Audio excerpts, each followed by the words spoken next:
सांस का हर सुमन है वतन के लिए, सांस का हर सुमन है वतन के लिए, जिंदगी ही हवन है वतन के लिए। कह गई फांसियों में फंसी गर्दनें, कह गई फांसियों में फंसी गर्दनें, ये हमारा नमन है वतन के लिए, ये हमारा नमन है वतन के लिए।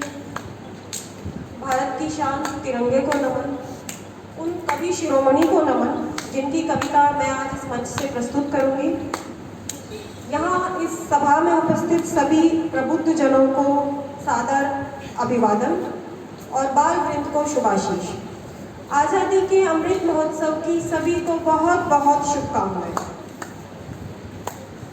एक गीत हम सुनते हैं, कविता से पहले कुछ स्वरचित पंक्तियां मैं निवेदन करना चाहूंगी। एक गीत हम बहुत सुनते हैं, दे दी हमें आजादी बिना खड़ग बिना ढाल, साबरमती के संत तूने कर दिया कमाल। बहुत उम्दा गीत है, लेकिन हर राष्ट्र प्रेमी के मन में ये गीत कुछ प्रश्न चिन्ह उत्पन्न करता है और उन्हीं प्रश्न चिन्हों की पृष्ठभूमि में कुछ पंक्तियां मैं निवेदन करना चाहूँगी। किसी की भावनाएं आहत करना मेरा उद्देश्य नहीं, बस ये सिर्फ एक विचाराभिव्यक्ति की एक कोशिश है। कौन कहता है मिल गई आज़ादी बिना खड़क के बिना ढाल के, कौन कहता है मिल गई आज़ादी बिना खड़क के बिना ढाल के, यह तो प्रतिफल है असीम बलिदानों का, यह तो प्रतिफल है असीम बलिदानों का, इसे रखना संभाल के, इसे रखना संभाल के। कौन कहता है मिल गई आज़ादी बिना खड़क के बिना ढाल के, यह तो प्रतिफल है असीम बलिदानों का, इसे रखना संभाल के, इसे रखना संभाल के। आज़ादी की जंग में ना जाने कितनी माओं ने बेटे खोए थे, आज़ादी की जंग में ना जाने कितनी माओं ने बेटे खोए थे, ना जाने कितनों के सहारे मृत्यु शैया पर सोए थे। सन 57 में वंश माथा पिता जिसके रक्त ने उज्जवल किया कुलवंश माथा, माँ वही जो दूध से इस देश की रज तोल आई, बहन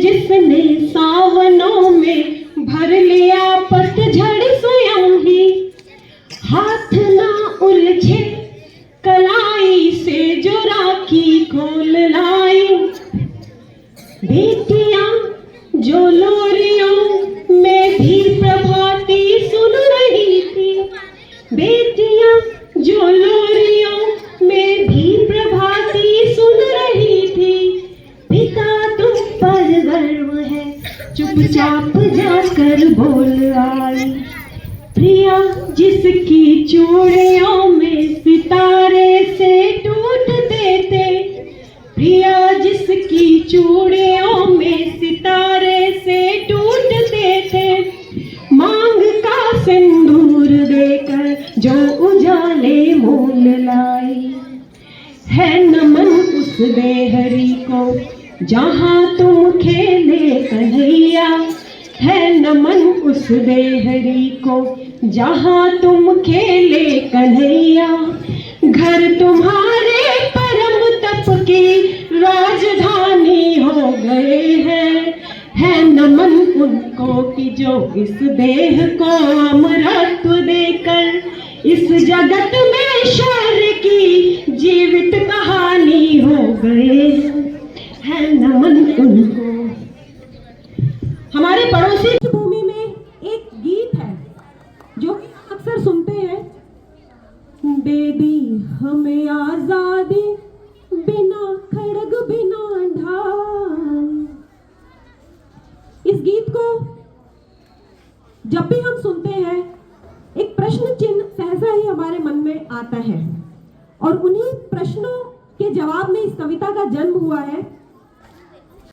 कौन कहता है मिल गई आजादी बिना खड़क के बिना ढाल के, कौन कहता है मिल गई आजादी बिना खड़क के बिना ढाल के, यह तो प्रतिफल है असीम बलिदानों का, यह तो प्रतिफल है असीम बलिदानों का, इसे रखना संभाल के, इसे रखना संभाल के। कौन कहता है मिल गई आजादी बिना खड़क के बिना ढाल के। आजादी की जंग में ना जाने कितनी माओ ने बेटे खोए थे, ना जाने कितनों के सहारे मृत्यु शैया पर सोए थे। सन 57 में जो चिंगारी मंगल पांडे ने सुलगाई थी, सन 57 में जो चिंगारी मंगल पांडे ने सुलगाई थी, स्वतंत्रता सेनानियों ने भी उसे अपनी प्राणों की आहुति से भड़काई थी। सभी जानते हैं 1857 की क्रांति। सन 57 में जो चिंगारी मंगल पांडे ने सुलगाई थी, स्वतंत्रता सेनानियों ने भी उसे अपने प्राणों की आहुति से भड़काई थी। झांसी की रानी जैसी वीरांगनाओं ने भी, झांसी की रानी जैसी वीरांगनाओं ने भी अपने प्राणों की बलि चढ़ाई थी। आजादी ना मिली, आजादी ना मिली, पर अंग्रेजी सत्ता तो लड़खड़ाई थी। कौन कहता है मिल गई आजादी बिना खड़क के बिना ढाल के।